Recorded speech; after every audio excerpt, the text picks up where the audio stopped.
get a chance to look at Edmonton last night, obviously they played. I mean, do you learn anything when they played the night before? Or how do you use that to your advantage? The fact that they played in your time, our guys, they look at a lot of.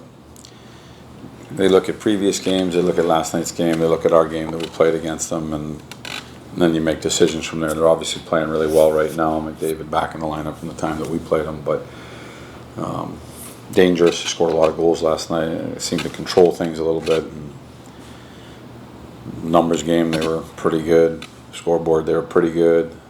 Zone 1, they were pretty good. So we're going to have to be sharp defensively.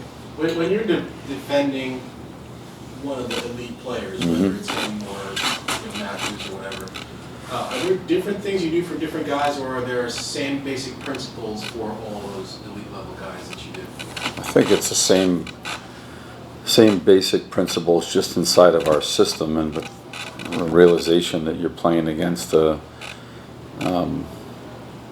real good player.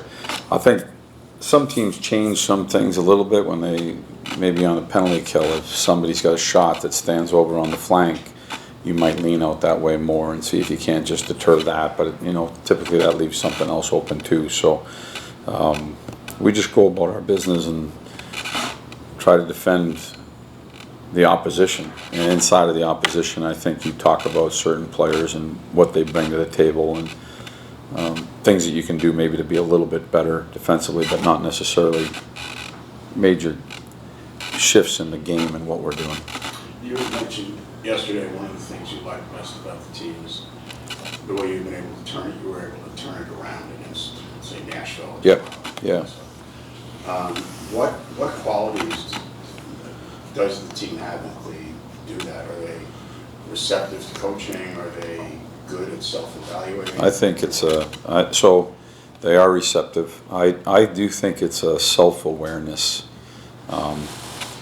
I think when you played well and you played a good game, there's a standard or there's a bar that you've kind of set for yourself, and then sometimes you're under the bar, you may win or lose, and then there's some times where you're not even close to the bar. And some of those games, I don't think we were very close to the bar. And self-awareness, or presented to be self-aware on what we need to do better or why it wasn't successful, but I do think that there has to be a receptive audience to that as well.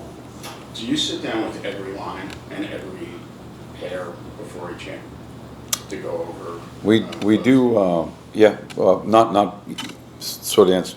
Yes, post game. So post game, which is pregame. So it's right. It's in between the two. So yes, on a lot of days not every game, but a lot of games we do sit down and go over stuff, the good stuff, the stuff that could be a little bit better, stuff that I feel like is systematic or something's reoccurring. We'll show it in front of the entire team to try and get better at that one particular thing that we're talking about. But you don't necessarily meet with each line? We do. We do. You do? Yeah, we do. So you do both? Yeah, we do both. Yeah.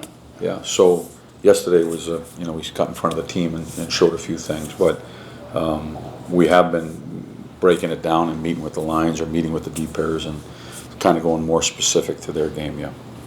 In this group, there's a lot of talented players that you get to watch every single day. I know when you're coaching a game, you're in the heat of battle. It might not be easy to step out of that, but when you coach against a player like a Connor McDavid with, probably the best talent in the world, is there ever a moment in a game where you just kind of get blown away and are like, wow, that was just really impressive, something you don't see all the time?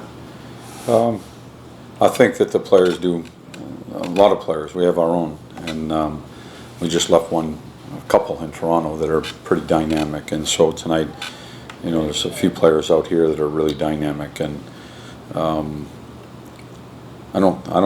not sure I'm going to answer this correct or if I even understand the question, but I don't sit on the bench and marvel at it.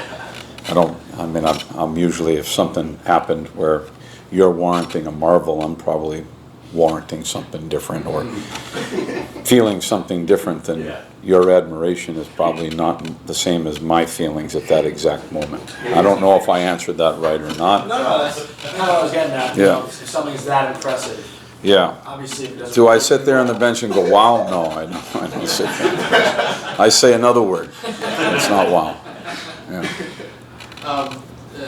Wanted to check in on Phil and Capo.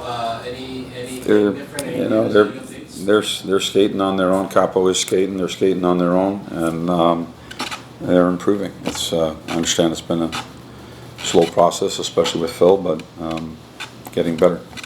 The next step for Phil, obviously, I would think, would be getting out with the team instead of skating on his own. I mean, is that the next thing you're kind of waiting on here?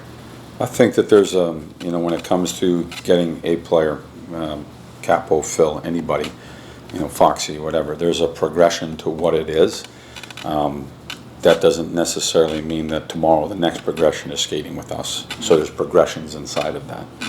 And so we're working on those progressions. How long has Capo been skating? Just today or? Been a week. A few days. Okay. I think he's been out there maybe 3 or 4 times.